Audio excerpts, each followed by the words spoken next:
শহরে একের পর এক ভয়ঙ্কর খুন হতে শুরু হয়েছে। আর আশ্চর্যের বিষয় হলো প্রতিটা খুনের পর খুনি ঘটনাস্থলে কিছু না কিছু ক্লু রেখে যাচ্ছে, কখনো ছবি, কখনো কোনো অদ্ভুত জিনিস, যেন সে নিজেই পুলিশকে চ্যালেঞ্জ ছুড়ে দিচ্ছে। পুলিশ সব ক্লু পাচ্ছে, সব প্রমাণ তাদের সামনে ঠিকই, কিন্তু তবুও তারা সেই সিরিয়াল কিলারকে ধরতে পারছে না। এদিকে মৃতদেহের মধ্য থেকে একটি অদ্ভুত সংযোগও ধীরে ধীরে সামনে আসতে থাকে। মনে হয় যেন খুনি কোনো নির্দিষ্ট মানুষদেরকেই টার্গেট করছে, কিন্তু কেন?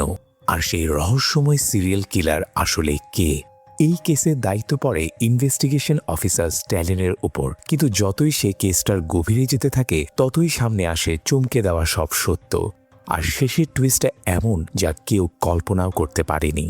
আজকের এই গল্পটা ঠিক এমনই এক সিরিয়াল কিলারের গল্প, যেখানে প্রতিশোধ, রহস্য আর একের পর এক অবিশ্বাস্য টুইস্ট আপনাকে শেষ পর্যন্ত ধরে রাখবে। তাই গল্প শুরু করার আগে আপনাদের কাছে একটি রিকোয়েস্ট, প্লিজ ভিডিওটি লাইক এবং শেয়ার করে দিন এবং আমাদের চ্যানেলটি সাবস্ক্রাইব করে আমাদের সাথেই থাকুন।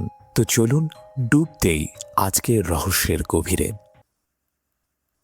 মুভি শুরুতেই দেখা যায় প্রধান চরিত্র এসপি স্ট্যালিন জোসেফকে, যে একটি গুরুত্বপূর্ণ মামলার আসামিকে গুলি করে মারার কারণে তার ঊর্ধ্বতন কর্মকর্তারা তদন্তের জন্য তাকে ডেকে পাঠিয়েছেন। তার সঙ্গে সেখানে কমিশনার রামদাসও উপস্থিত ছিলেন।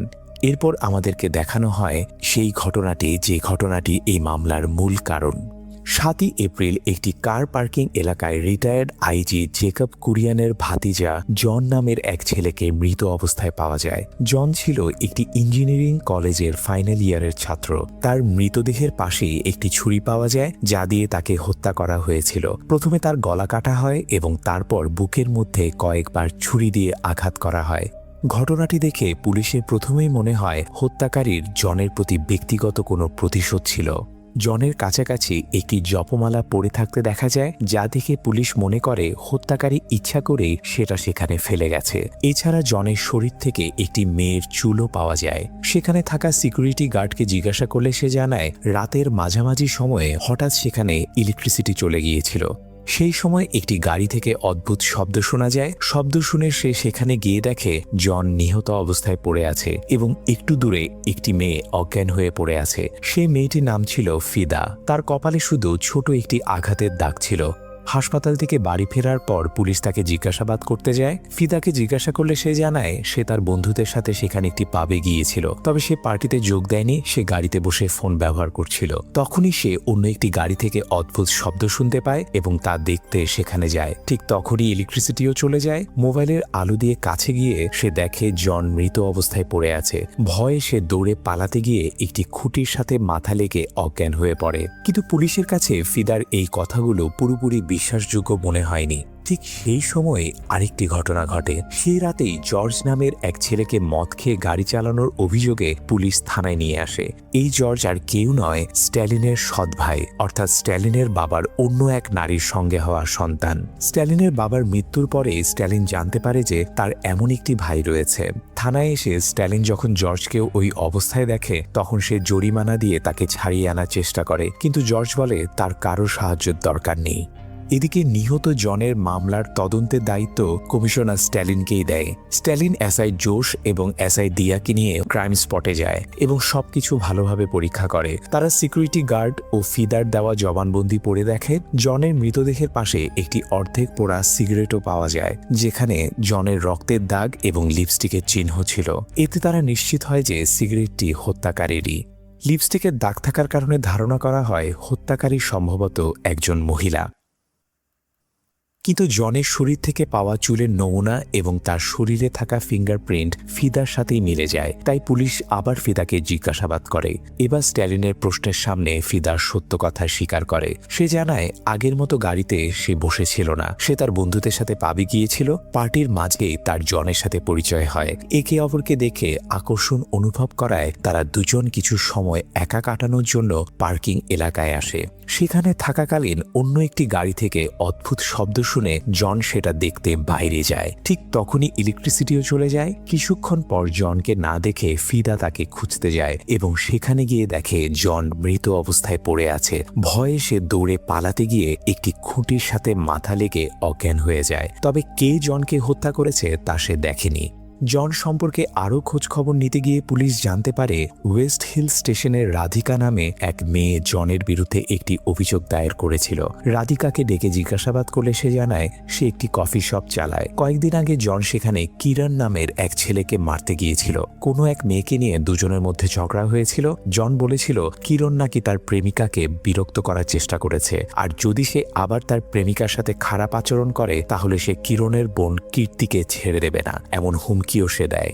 সেই ঝগড়ার সময় তারা কফি শপের অনেক জিনিসপত্র ভেঙে ফেলে। এই কারণে রাধিকা সেদিন জনের বিরুদ্ধে অভিযোগ করেছিল। এরপর পুলিশ জনের সাথে ঝামেলা করা কিরণের বিস্তারিত তথ্য সংগ্রহ করে। জানা যায় জন এবং কিরণ দুজনই একই ইঞ্জিনিয়ারিং কলেজের ছাত্র ছিল। কলেজের কাছে ভাড়া করা একটি বাড়িতে তারা একসাথে কিন্তু জনের মৃত্যুর পর থেকে কিরণও নিখোঁজ হয়ে যায়। স্ট্যালিন যখন সেই ভাড়া বাড়িতে পৌঁছায় তখন দেখে বাড়িটি তালাবদ্ধ। দরজা ভেঙে ভেতরে ঢুকে তারা বুঝতে পারে জন এবং কিরণ দুজনেই প্রচুর মদ্যপান করত এবং ড্রাগসও নিত। বাড়ির পরিবেশ দেখে স্ট্যালিন বুঝতে পারে তাদের বন্ধুদেরও সেখানে নিয়মিত আসা যাওয়া ছিল। সবকিছু পরীক্ষা করে বেরিয়ে যাওয়ার সময় স্ট্যালিন লেটার বক্সে একটি চিঠি দেখতে পায়। চিঠিটি খুলে দেখে সেখানে একটি ইনস্ট্যান্ট ছবি পাঠানো হয়েছে। লেখা ছিল, জন, আমি তোকে বারবার ছুরি মেরে শেষ করে ফেলব।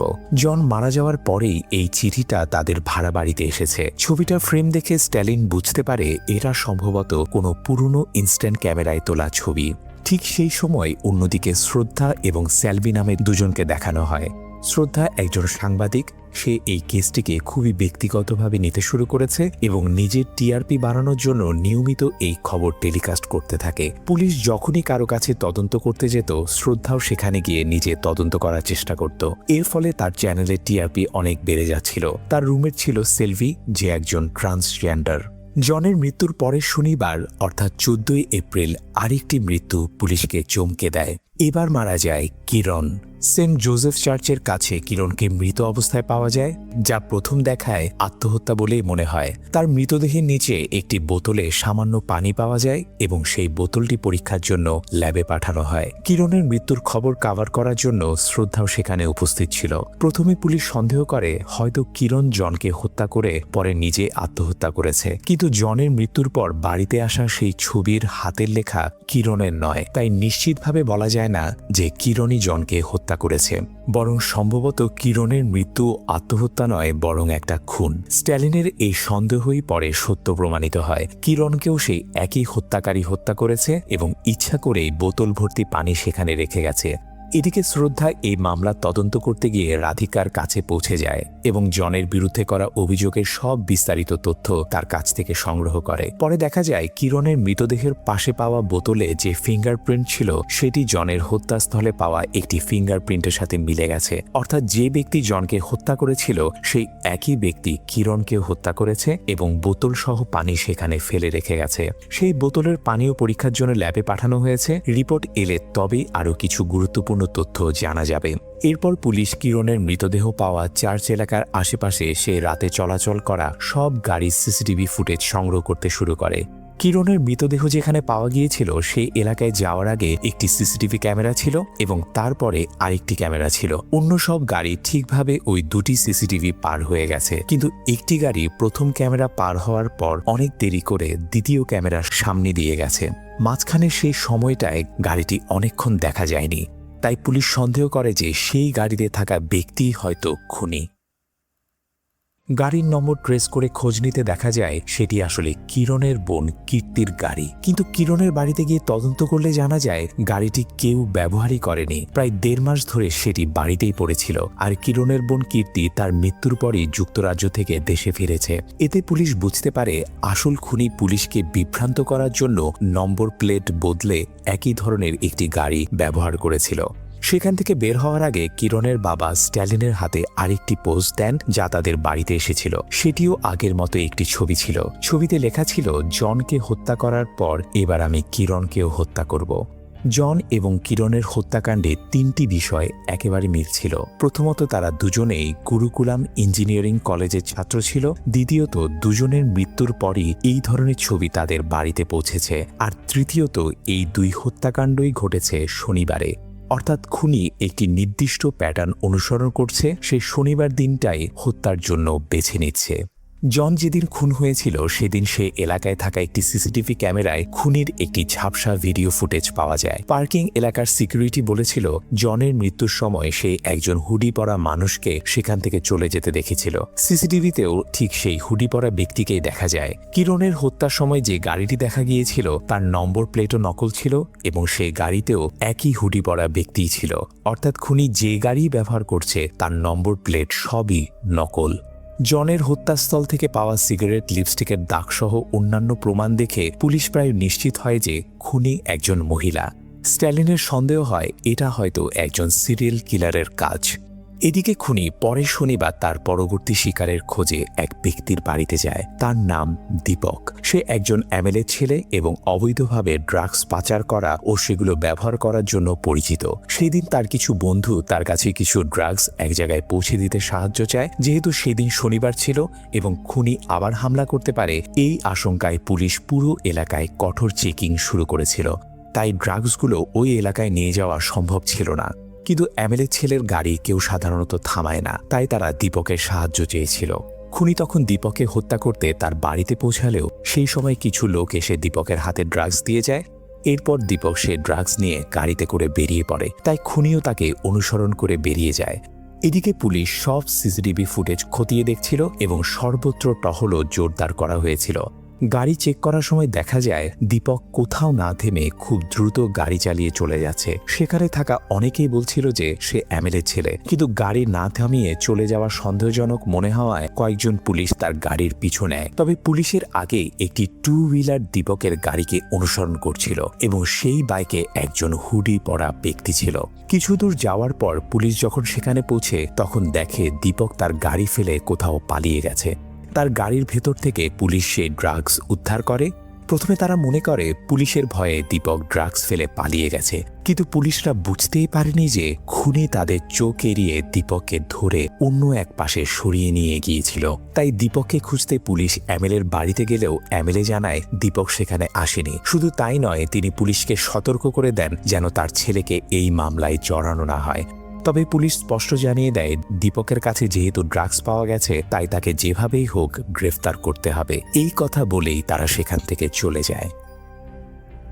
পরের দিন সকালে দীপকের ভিলার লেটার বক্সেও আগের মতোই একটি ছবি এসে পৌঁছায়। সেই সময় স্ট্যালিন বাড়িতে এসে এই মামলার বিভিন্ন ইনফরমেশন নিয়ে ভাবছিল। ঠিক তখনই তার মা এবং বোন চার্চ থেকে ফিরে আসে। তার হাতে থাকা জপমালা দেখে স্ট্যালিনের সন্দেহ হয়, কারণ জনের মৃতদেহের পাশেও সে ঠিক এমনই একটি জপমালা পেয়েছিল। যখন সে জিজ্ঞাসা করে এটা কোথা থেকে এসেছে, তখন তার মা বলে যে এটা সেন্ট জোসেফ চার্চের কাছে একটি দোকান থেকে কেনা এবং সেই দোকানের মালিক নিজ হাতে এই জপমালা তৈরি করে।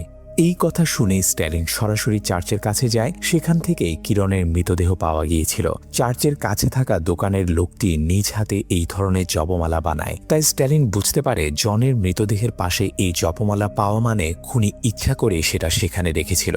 অর্থাৎ খুনি ইঙ্গিত দিয়েছিল যে পরবর্তী খুনের ঘটনা চার্চের কাছাকাছি কোথাও ঘটবে। ঠিক একইভাবে কিরণের হত্যাস্থলে যে বোতল ভর্তি পানি পাওয়া গিয়েছিল সেটাও একটি ক্লু ছিল। সেই পানির উৎস পরীক্ষা করলে বোঝা যাবে পরবর্তী খুন কোথায় ঘটতে পারে। অর্থাৎ খুনি প্রতিটা হত্যার পর পরবর্তী হত্যার একটি ইঙ্গিত রেখে যাচ্ছে। ল্যাবের রিপোর্ট আসার পর জানা যায় সেই বোতলের পানি কাছাকাছি একটি কেমিক্যাল ফ্যাক্টরির পেছনের নদী থেকে নেয়া। ওই ফ্যাক্টরি থেকে বের হওয়া বর্জ্য সেই নদীতে পড়ে নদীর পানি দূষিত হয়ে গেছে। আর এই বিষয় নিয়ে এলাকায় আগেই অনেক ঝামেলা চলছিল। তাই স্ট্যালিন অনুমান করে যদি এই পানি কিরণের মৃতদেহের পাশে পাওয়া যায় তাহলে পরবর্তী মৃতদেহ হয়তো সেই নদীতেই পাওয়া যাবে। এরপর পুলিশ পুরো নদী জুড়ে তল্লাশি চালায়। তাদের ধারণা সত্যিও হয়। নদীর ভেতর থেকে একটি ব্যাগে মোড়ানো অবস্থায় দীপকের মৃতদেহ পাওয়া যায়। দীপকের মৃতদেহর কাছ থেকে পুলিশ যে পরবর্তী ক্লুটি পায় সেটা ছিল একটি লাল রঙের খেলনা গাড়ি। অর্থাৎ হত্যাকাণ্ড এখানেই শেষ নয়। সম্ভবত খুনি পরবর্তী খুনির ইঙ্গিত এই লাল গাড়ির মাধ্যমেই দিয়েছে। এছাড়াও দীপকের বাড়িতে আসা তৃতীয় ছবিটিও পুলিশ পরীক্ষা করে। সেখানে লেখা ছিল, জন, কিরণ, তোমাদের সঙ্গ দিতে আমি দীপককে তোমাদের কাছে পাঠিয়ে দিলাম। এর মধ্যেই এসআই জোশ স্ট্যালিনকে জানায় দীপক যেদিন মারা যায় সেই রাতে পেট্রোলিংয়ের সময় পুলিশ একটি বিষয় লক্ষ্য করেছিল। দীপকের গাড়িকে পুলিশ যখন অনুসরণ করছিল তখন একই সময় একজন হুডি পরা ব্যক্তি একটি টু হুইলার নিয়ে দীপকের গাড়ির পিছু নিচ্ছিল। এরপর পুলিশ সেই এলাকার সিসিটিভি ফুটেজ পরীক্ষা করে এবং জানতে পারে সেই টু হুইলার চালাচ্ছিল রাধিকা। স্ট্যালিন তখন রাধিকাকে জিজ্ঞাসা করে এইসব হত্যাকাণ্ড কি সে করেছে। রাধিকা জানায় সে জন বা কিরণকে হত্যা করতে চায়নি, তবে সে দীপককে হত্যা করতে চেয়েছিল, কিন্তু সে করার আগেই অন্য কেউ দীপককে মেরে ফেলে। তখন স্ট্যালিন জানতে চায় তার সঙ্গে দীপকের সমস্যা কি ছিল। রাধিকা জানায় তার স্কুলে পড়া ছোট বোনকে দীপক ড্রাগস খাইয়ে অচেতন করে এবং তাকে যৌন হয়রানি করেছিল। দীপক তাকে ব্যবহার করে রাস্তায় ফেলে রেখে চলে যায়। আধা অচেতন অবস্থায় রাস্তা পার হওয়ার সময় দুর্ঘটনায় রাধিকার বোন মারা যায়। সেই রাগ থেকেই রাধিকা দীপককে হত্যা করতে চেয়েছিল, কিন্তু শেষ পর্যন্ত সত্যটা হলো এই 3টা হত্যার কোনোটাই রাধিকা করেনি। সেদিন রাধিকা টু হুইলার নিয়ে দীপককে ফলো করছিল, কিন্তু একটি মোড়ে হঠাৎ বিপরীত দিক থেকে একটি গাড়ি দ্রুত গতিতে চলে আসায় তার বাইক স্কিড করে যায় এবং সে রাস্তায় পড়ে যায়। সেই কারণে পরে আর সে দীপককে ফলো করতে পারেনি। এদিকে পুলিশ যখন দীপকের বাড়ি তল্লাশি করে তখন তার পার্সোনাল ল্যাপটপ থেকে একটি ভিডিও খুঁজে পায়। ভিডিওতে দেখা যায় একটি মেয়ের মাথায় বস্তা ঢেকে দিয়ে জন, কিরণ, দীপক এবং আরেকজন ছেলে মিলে সেই মেয়েটিকে খুবই নৃশংসভাবে ধর্ষণ করছে। তদন্ত করে পুলিশ জানতে পারে প্রায় 6 বছর আগে চিন্নাকান্নাল পুলিশ স্টেশন এলাকায় ঠিক এমনই একটি গ্যাং রেপের ঘটনার রিপোর্ট করা হয়েছিল। তখন মেয়েটির মাথায় বস্তা ঢেকে দেওয়া হয়েছিল বলে সে কাউকেই চিনতে পারেনি। এখন পুলিশ এই ভিডিওতে থাকা চতুর্থ ছেলেটিকে খুঁজে বের করার চেষ্টা শুরু করে। খোঁজ নিয়ে তারা জানতে পারে এই 4 জনই আগে চিন্নাকানাল হিল ভ্যালি স্কুলে একসাথে পড়াশোনা করত। এরপর পুলিশ সরাসরি চিন্নাকানাল পুলিশ স্টেশনে যায় এবং 6 বছর আগের সেই কেস সম্পর্কে খোঁজ নেয়। তখন তারা জানতে পারে ধর্ষণের শিকার হওয়া মেয়েটির নাম ছিল কল্যাণী এবং ঘটনাটির সময় তার বয়স ছিল মাত্র 17 বছর। সেই কেসটি তদন্ত করছিলেন সেলভারাগাভান নামের একজন অফিসার, কিন্তু কোনো প্রমাণ না পাওয়ায় কেসটি আর এগোয়নি। এখন তিনি কাছের আরেকটি থানায় সিআই হিসেবে কাজ করছেন। এরপর পুলিশ হিল ভ্যালি স্কুলে গিয়ে জন, কিরণদের ব্যাচের সব ছাত্রদের তথ্য সংগ্রহ করে। সেখান থেকে তারা জানতে পারে ভিডিওতে থাকা চতুর্থ ছেলেটির নাম আলতাফ। দীপকের ল্যাপটপের ভিডিও দেখে পুলিশ প্রায় নিশ্চিত হয়ে যায় যে 6 বছর আগে হওয়া সেই গ্যাং রেপ এই 4 জনেই করেছিল। এরপর তারা কল্যাণের বাড়িতে যায়। কল্যাণের বাবা অরবিন্দন পুলিশকে জানান ঘটনার পর এই এলাকায় তার মেয়ের পক্ষে স্বাভাবিকভাবে বেঁচে থাকা খুব কঠিন হয়ে গিয়েছিল। তিনি যখনই বাইরে যেতেন কল্যাণী তার দোকানে বসে থাকত। সেদিনও বৃষ্টি হচ্ছিল, তাই তিনি দোকানে ফিরতে দেরি করেছিলেন। সেই সুযোগে কয়েকজন এসে কল্যাণীকে ধর্ষণ করে চলে যায়। পুলিশ যখন জিজ্ঞাসা করে এখন কল্যাণী কোথায়, তখন তিনি বলেন একদিন একটি চিঠি লিখে রেখে সে কোথাও চলে গেছে। গ্রামের মানুষজন তাকে অন্য চোখে দেখতে শুরু করেছিল, তাই তিনি আর তাকে খুঁজতে যাননি। তিনি ভেবেছিলেন হয়তো এমন কোথাও গেছে যেখানে কেউ তার অতীত জানবে না এবং সে শান্তিতে থাকতে পারবে।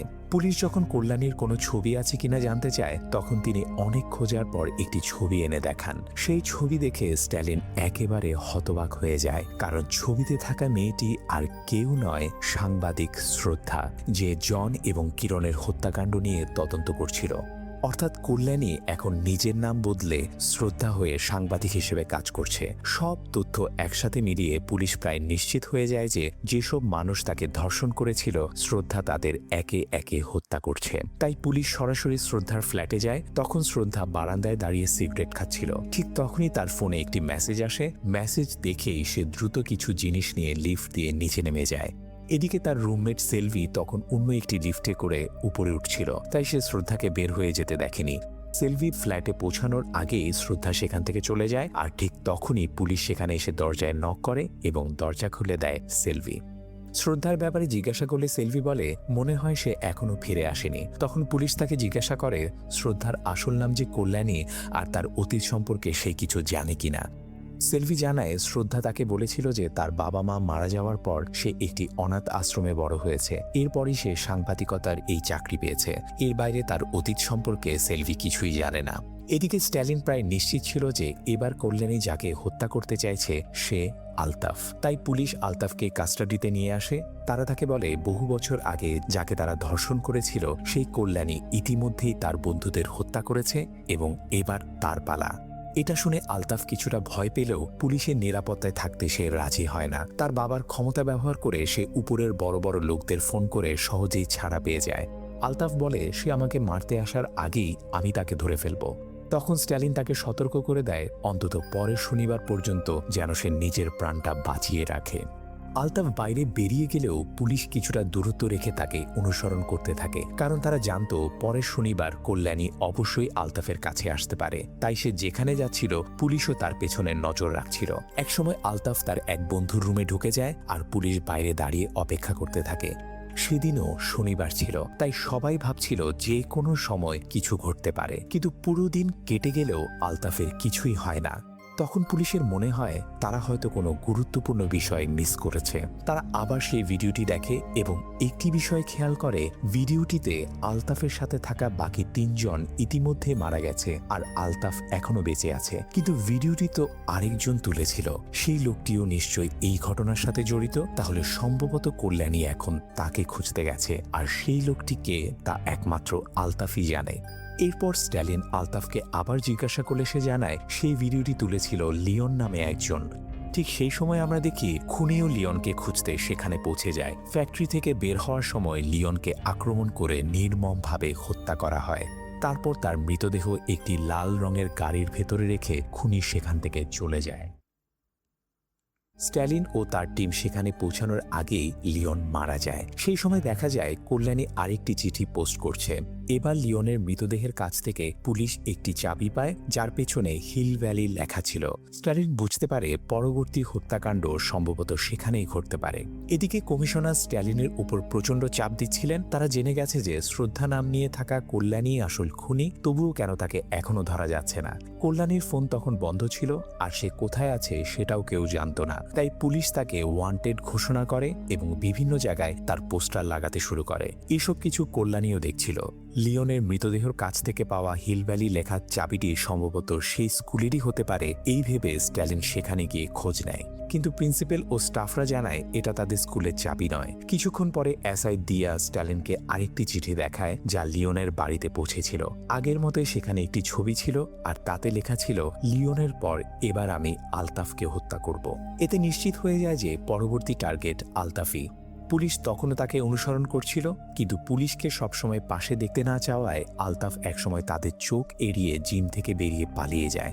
তবে বাইরে বেরোতেই সে দেখে তার জন্য অপেক্ষা করছে কল্যাণী। কল্যাণী যখনই তাকে হত্যা করার চেষ্টা করছিল, ঠিক তখনই স্ট্যালিন ও তার টিম সেখানে পৌঁছে যায় এবং আলতাফকে বাঁচিয়ে ফেলে। এরপর পুলিশ কল্যাণীকে ধরে জিজ্ঞাসাবাদ শুরু করে। নিহত সবার ছবি দেখিয়ে তাকে জিজ্ঞাসা করা হয় সে কি তাদেরকে চিনে। কল্যাণী বলে হ্যাঁ, সে তাদেরকে চিনে। ভিডিওটিতে যে মেয়েকে দেখা যাচ্ছে সেটা কি সে? এই প্রশ্ন করলে সেও তা স্বীকার করে।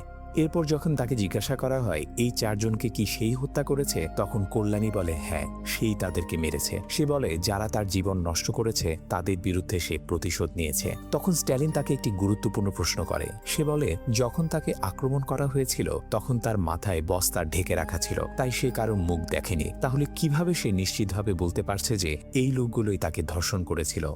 এই প্রশ্নের কোনো উত্তর কল্যাণীর কাছে ছিল না। এরপর স্ট্যালিন তাকে জিজ্ঞাসা করে নিহতদের বাড়িতে যে ছবিগুলো পাঠানো হয়েছিল এবং যে বাক্যগুলো দেয়ালে লেখা ছিল সেগুলো কি সে লিখেছিল? কল্যাণী বলে হ্যাঁ, সেগুলোও সে লিখেছে এবং সেই ছবি তুলে সবার বাড়িতে পাঠিয়েছে। কিন্তু স্ট্যালিন বুঝতে পারে সে মিথ্যা বলছে, কারণ সেই ছবিগুলো কয়েক বছর আগেই তোলা হয়েছিল আর দেয়ালে লেখা কথাগুলো কল্যাণী লেখেনি। ছবিগুলোর অন্তত 4-5 বছরের পুরনো হওয়ার প্রমাণ আছে। তখন স্ট্যালিন তাকে জিজ্ঞাসা করে ছবিগুলো কোন ক্যামেরায় তোলা। কল্যাণী বলে সেটা তার ক্যামেরা নয়, তার এক বন্ধুর ক্যামেরার। এরপর পুলিশ তাকে তার বাড়ি থেকে পাওয়া একটি পুরনো ছবিও দেখায়। জিজ্ঞাসা করা হয় এই ছবিটিও কি সেই বন্ধুই তুলেছিল, কিন্তু কল্যাণী বলে সে ঠিক মনে করতে পারছে না। শুধু এটুকু মনে আছে যে হিল ভ্যালি স্কুলে পড়া কোনো এক ছেলে তার এই ছবি তুলেছিল, কিন্তু তার নাম সে মনে করতে পারছে না। ঠিক তখনই ফরেন্সিক বিভাগ থেকে একটি ফোন আসে। তারা জানায় আলতাফকে মারার জন্য কল্যাণী যে ছুরি ব্যবহার করেছিল তাতে থাকা তার ফিঙ্গারপ্রিন্ট আগের হত্যাকাণ্ডের ঘটনাস্থল থেকে পাওয়া ফিঙ্গারপ্রিন্টের সাথে মিলছে না। অর্থাৎ আগের সব খুন অন্য কেউ করেছে, কল্যাণী শুধু আলতাফকে হত্যা করার চেষ্টা করেছিল। এর মানে আসল খুনি অন্য কেউ, সম্ভবত এমন কেউ যাকে কল্যাণী চেনে, কিন্তু সে পুলিশকে বিভ্রান্ত করার চেষ্টা করছে এবং আসল খুনির নামও বলছে না। তখন পুলিশ সিদ্ধান্ত নেয় যেমনভাবে কল্যাণী তাদের বিভ্রান্ত করার চেষ্টা করছে তারাও তেমনভাবেই তাকে ফাঁকি দেবে। তারা মিডিয়ার সামনে ঘোষণা করে দেয় যে সব খুন কল্যাণী করেছে এবং তাকে হাতে নাতে ধরে ফেলা হয়েছে। এরপর তারা আবার সেলভিকে জিজ্ঞাসাবাদ করে। এবার তাকে বলা হয় কল্যাণীর অতীত সম্পর্কে সে সবই জানত। তখন সেলভি স্বীকার করে যে হ্যাঁ, সে সব জানত, কিন্তু সে এটাও জানায় যে এই খুনগুলো কল্যাণী করেনি। পুলিশ তাকে বলে যদি সে সত্যি কল্যাণীকে বাঁচাতে চায় তাহলে তাকে সব সত্য বলতে। তখন সেলভি জানায় প্রায় 1.5 মাস আগে কল্যাণীর কাছে একটি চিঠি এসেছিল। সেখানে লেখা ছিল, তুমি যে ন্যায় বিচার পাওয়ার যোগ্য তা আমি তোমার জন্য করে দেব। চিঠিতে হোটেল কিংডম ডিজে হলের নামও লেখা ছিল। তখন তারা এটাকে তেমন গুরুত্ব দেয়নি, কিন্তু পরের শনিবার ঠিক সেই হোটেলের পার্কিং এলাকাতেই জনকে হত্যা করা হয়। তখন তারা বুঝতে পারে বিষয়টা সত্যি গুরুতর। এরপর আবার আরেকটি চিঠি আসে যেখানে লেখা ছিল কিরণ এবং দীপকও মারা যাবে। পরে আসা আরেকটি চিঠিতে সেই ব্যক্তি কল্যাণীর সাথে সরাসরি দেখা করতে চেয়েছিল এবং বলেছিল তার কিছু সাহায্য দরকার। সেলভি বলে যে মানুষটি কল্যাণীর জন্য ন্যায় বিচার এনে দিয়েছে সে তার কাছে অন্য সবকিছুর চেয়েও বেশি গুরুত্বপূর্ণ, তাই কোনো অবস্থাতে কল্যাণী সেই মানুষটির পরিচয় প্রকাশ করবে না। এদিকে স্ট্যালিন কল্যাণীর একটি ছবি খুব মনোযোগ দিয়ে দেখছিল। ছবিতে দেখা যায় সে একটি জানালার সামনে দাঁড়িয়ে আছে, আর সেই জানালার কাছে যে ব্যক্তি ছবি তুলেছিল তার মুখের রিফ্লেকশন দেখা যাচ্ছে। স্ট্যালিন ছবিটি জুম করে সেই মুখটা পরিষ্কারভাবে দেখার চেষ্টা করে। মুখটা দেখে স্ট্যালিন সত্যি হতবাক হয়ে যায়, কারণ সেই মানুষটি আর কেউ নয়, স্ট্যালিনের সৎ ভাই জর্জ। এরপর স্ট্যালিন সরাসরি জর্জের কাছে যায় এবং তাকে সেই ছবিটি দেখিয়ে কল্যাণীর সাথে তার সম্পর্ক কি জিজ্ঞাসা করে। পাশাপাশি জন ও কিরণ সম্পর্কে জিজ্ঞাসা করলে জর্জ জানায় সে তাদের সবাইকে চেনে, কারণ তারা সবাই একসময় তারই ক্লাসমেট ছিল। জর্জ জানায় জনরা তার বন্ধু ছিল না। সে যখন হিল ভ্যালি স্কুলে পড়তো তখন তার বাবার দেওয়া একটি ইনস্ট্যান্ট ক্যামেরা ছিল। প্রতি শনিবারই শুধু স্কুল থেকে বাইরে যাওয়ার অনুমতি পাওয়া যেত, আর সে সেই সময় বাইরে গিয়ে ছবি তুলতে পছন্দ করত। একদিন এমনভাবেই ছবি তুলছিল, তখনই কল্যাণী ওই রাস্তা দিয়ে যাচ্ছিল। সে জর্জকে অনুরোধ করে তার একটি ছবি তুলে দিতে। তখনই জর্জ কল্যাণীর সেই ছবিটি তোলে। পরে স্ট্যালিন তাকে জিজ্ঞাসা করে যে ক্যামেরা দিয়ে সে সেই ছবি তুলেছিল সেই একই ক্যামেরা দিয়ে কি দেয়ালে লেখা বাক্যগুলোরও ছবি সে তুলেছিল। জর্জ বলে হ্যাঁ, ছবি সেই তুলেছিল, কিন্তু দেয়ালে লেখা কথাগুলো কল্যাণী লেখেনি, সেগুলো লিখেছিল নির্মল। নির্মলের রুমের দেয়ালে লেখা সেই বাক্যগুলো ওয়ার্ডেনের কথায় জর্জ ছবি তুলে রেখেছিল। এরপর স্ট্যালিন জানতে চায় কে এই নির্মল। জর্জ জানায় নির্মলও ওই হিল ভ্যালি স্কুলের বোর্ডিংয়ে পড়ত। বোর্ডিংয়ের জন আর তার বন্ধুরাই তাকে সবচেয়ে বেশি টর্চার করত। সুযোগ পেলেই তারা তাকে অপমান করত, মারধর করত। এসব দেখেও ওয়ার্ডেন কখনো তাদের থামায়নি, বরং ওয়ার্ডেনও যেন তাদের পক্ষেই ছিল। তাদের এই অত্যাচার সহ্য করতে না পেরে আর কিছু না করতে পারার রাগ থেকেই হয়তো নির্মল সেই কথাগুলো দেয়ালে লিখে রেখেছিল। কিছুদিন পর তার মানসিক সমস্যার অজুহাত দেখিয়ে তাকে স্কুল থেকে বের করে দেওয়া হয়। তখন তার মা এসে তাকে নিয়ে যান। এরপর তার জীবনে কি ঘটেছিল সে সম্পর্কে জর্জ আর কিছুই জানে না। তবে জর্জ এতটুকু বলে যে নির্মল অন্য ছেলেদের মতো ছিল না। বাইরে থেকে সে ছেলে হলেও তার ভেতরে যেন একটা মেয়ের মন ছিল। এই কথা শুনে স্ট্যালিনের সন্দেহ হয় যে কল্যাণীকে সাহায্য করা দ্বিতীয় খুনি হয়তো এই নির্মলই। সেদিনও শনিবার ছিল। কিছু পুলিশ আলতাফের বাড়ির সামনে নজরদারিতে ছিল, কারণ তারা নিশ্চিত ছিল খুনি আবার তাকে মারতে আসবে। কিন্তু পুলিশের চোখ এড়িয়ে আলতাফ তার গার্লফ্রেন্ডকে নিয়ে তার বাবার রিসোর্ট হিল ভ্যালিতে চলে যায়। সে প্রায়ই মেয়েদের সেখানে নিয়ে যেত। রিসোর্টে পৌঁছে তার গার্লফ্রেন্ড ফ্রেশ হওয়ার জন্য বাথরুমে যায়। ঠিক তখনই খুনি সেখানে এসে আলতাফকে হত্যা করে। গার্লফ্রেন্ড বাথরুম থেকে বেরিয়ে এসে দেখে খুনি তার গলা কেটে দিচ্ছে। ভয়ে সে অজ্ঞান হয়ে যায়। এর আগে লিওনকে হত্যার পর তার ডেড বডির সাথে হিল ভ্যালি লেখা একটি চাবি রেখে গিয়েছিল খুনি। সেটা আসলে এই রিসোর্টের চাবি ছিল। অর্থাৎ খুনি আগেই ইঙ্গিত দিয়েছিল যে আলতাফকে এখানেই হত্যা করা হবে। আলতাফের মৃত্যুর খবর পেয়ে পুলিশ সেখানে পৌঁছে যায়। তার গার্লফ্রেন্ড খুনিকে দেখেছিল, তাই তাকে দিয়ে খুনির একটি স্কেচ বানানোর চেষ্টা করা হচ্ছিল। সেই সময় পুলিশ আবার কল্যাণীর কাছে গিয়ে আলতাফের মৃত্যুর কথা জানায় এবং নির্মল সম্পর্কে তাকে জিজ্ঞাসা করে। কল্যাণী তখন নির্মলের কথা বলতে শুরু করে। সে জানায় যখন তার বাবা বাড়িতে থাকতেন না তখন সে প্রায় দোকানে বসত। একদিন নির্মল সেই দোকানে আসে। দোকানের চুড়ি আর টিপগুলো সে আগ্রহ নিয়ে দেখে। আসলে এসব জিনিস দেখতে তার ভালো লাগতো। ধীরে ধীরে কল্যাণী আর নির্মলের মধ্যে মধ্যে বন্ধুত্ব গড়ে ওঠে এবং তারা খুব ভালো বন্ধু হয়ে যায়। একদিন তারা দুজন একসাথে কোথাও যাচ্ছিল, তখন জন এবং তার বন্ধুরা তাদের পথ আটকে দেয় এবং নির্মল ও কল্যাণীকে বিরক্ত করতে শুরু করে। রেগে গিয়ে কল্যাণী তাদের একজনকে চড় মেরে দেয়। এরপর সুযোগের অপেক্ষায় ছিল তারা। একদিন প্রবল বৃষ্টির সময় যখন কল্যাণীর দোকানে একা ছিল, তখন তারা সেখানে আসে। বাইরে দাঁড়িয়ে থাকা কল্যাণীর পেছন থেকে গিয়ে তার মাথায় একটি বস্তা ঢেকে দেয় এবং তাকে দোকানের ভেতর টেনে নিয়ে গিয়ে নির্মমভাবে ধর্ষণ করে। সেই সময় কল্যাণীর সাথে দেখা করতে নির্মল সেখানে আসে। সে দেখতে পায় দোকানের ভেতর থেকে জন এবং তার বন্ধুরা বের হয়ে যাচ্ছে। এরপর যখন সে কল্যাণীর অবস্থা দেখে, তখন সে পুরোপুরি ভেঙে পড়ে। কান্না করতে করতে সে সেখান থেকে দৌড়ে চলে যায়। এরপর নির্মলের কি হয়েছিল সে সম্পর্কে কল্যাণী আর কিছুই জানে না। এদিকে আলতাফের মৃত্যুর পর কমিশনার স্ট্যালিনকে অনেক বকাঝকা করেন, কিন্তু স্ট্যালিন বলে খুনি এখানেই থামবে না। আলতাফের দেহ থেকে তারা একটি ঘড়ি পেয়েছিল যার সময় থেমেছিল 12:30 স্ট্যালিনের মতে সেটি পরবর্তী হত্যার ইঙ্গিত। আলতাফের বাড়িতেও একটি চিঠি এসেছিল। সেখানে থাকা ছবির উপর লেখা ছিল, যে মানুষটা এতদিন সবকিছু দেখেও চুপ করেছিল তাকেও আমি মেরে ফেলব। সেখানে নির্মলের নাম লেখা ছিল, কিন্তু সেটা কেটে দেওয়া হয়েছে। তাই শেষ পর্যন্ত কাকে মারার কথা লেখা ছিল তা পরিষ্কার বোঝা যায়নি। স্ট্যালিনের সন্দেহ মূলত দুইজনের উপর পড়ে, হিল ভ্যালি স্কুলের প্রিন্সিপাল এবং সে পুলিশ অফিসার যে কল্যাণীর ধর্ষণ মামলাটি চেপে দিয়েছিল। পুলিশ প্রথমে প্রিন্সিপালকে ভালোভাবে জিজ্ঞাসাবাদ করে। তাকে প্রশ্ন করা হয়, নির্মল যে এত অত্যাচার সহ্য করেছিল তা জানার পরও কেন তিনি সবকিছু লুকিয়ে রেখেছিলেন। তখন প্রিন্সিপাল স্বীকার করে, কল্যাণীর ধর্ষণের ঘটনা জানার পর সেই সময়কার পুলিশ অফিসার সেলভারাগাভান তাকে এসে বিষয়টি বলেছিলেন। কলেজের সুনাম নষ্ট হতে পারে বলে প্রিন্সিপাল নিজেই অনুরোধ করেছিলেন যেন ঘটনাটি কোনোভাবে চেপে ফেলা হয়। এর জন্য তিনি পুলিশ অফিসারকে অনেক টাকাও দিয়েছিলেন। কল্যাণীর মামলায় নির্মলই একমাত্র সাক্ষী ছিল। সে পুলিশকে বলেছিল যে সে নিজের চোখে দেখেছে জন এবং তার বন্ধুরা দোকান থেকে বের হয়ে যাচ্ছিল। কিন্তু সেই পুলিশ অফিসার নির্মলের কথার ভিত্তিতে মামলা নিতে রাজি হয়নি, বরং তাকে ভয় দেখিয়ে সেখান থেকে পাঠিয়ে দেয়।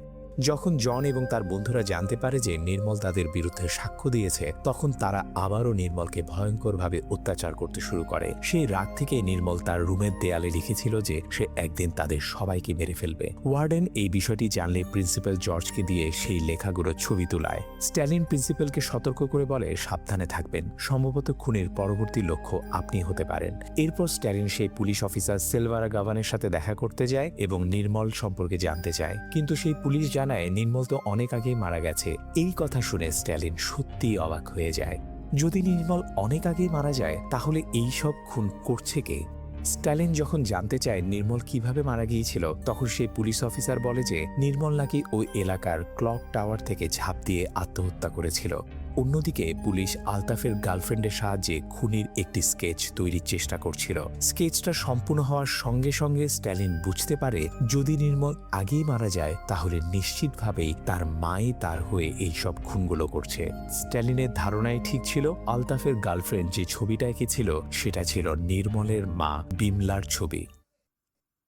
সেই সময় দেখা যায় হুডি পরে বিমলা একটি দোকানের সামনে দাঁড়িয়ে সিগারেট খাচ্ছে।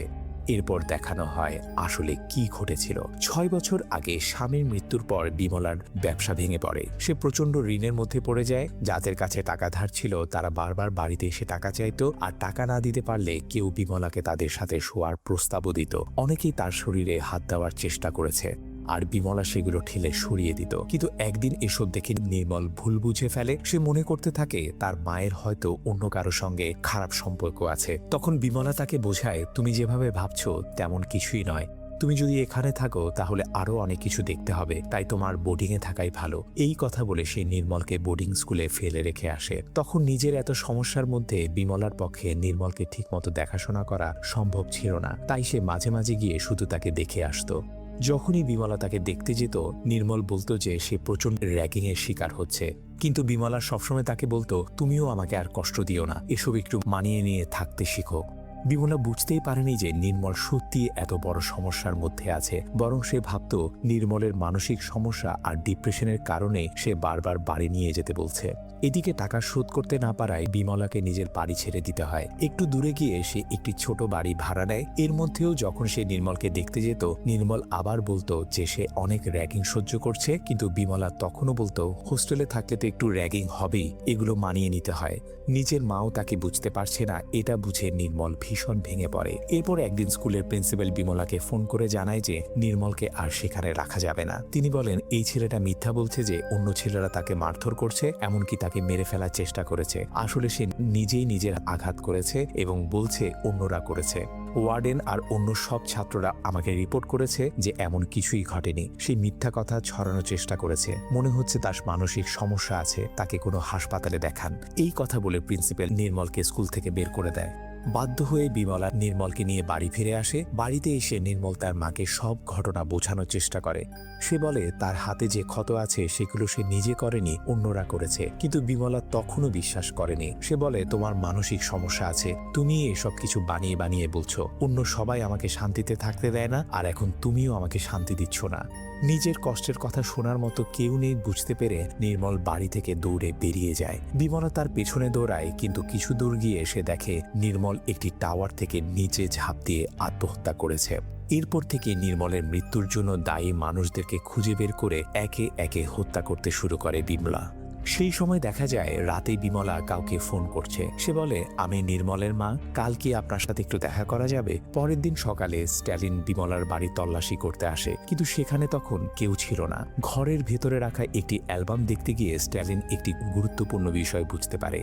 খুনি শেষবার যে ক্লু রেখে গিয়েছিল তাতে ঘড়িতে সময় ছিল 12:30। এর মানে পরের খুনটা ঠিক 12:30-এ কোনো একটি এলাকায় ঘটতে চলেছে। প্রিন্সিপাল আর সেই কেসের পুলিশ অফিসার দুজনে তখন পুলিশের নজরদারিতে ছিল। হঠাৎ একসময় বিমলার ফোন একটু সময়ের জন্য অন হয়, আর সেই সুযোগে পুলিশ লোকেশন ট্রেস করে সেখানে চলে যায়। সেই লোকেশনটা ছিল সেই ক্লক টাওয়ারের কাছে যেখানে নির্মল মারা গিয়েছিল। স্ট্যালিন যখন ক্লক টাওয়ারের কাছে পৌঁছে তখন দেখে টাওয়ারের উপরে বিমলা সেই ওয়ার্ডেনকে ধরে দাঁড়িয়ে আছে। স্ট্যালিন কাছে আসতেই বিমলা বলে আর একটু এগোলে আমি ওকে মেরে ফেলবো। তখন স্ট্যালিন তাকে বোঝানোর চেষ্টা করে ও কিছুই করেনি, তাকে ছেড়ে দিন। নির্মলের মৃত্যুর জন্য সে দায়ী নয়।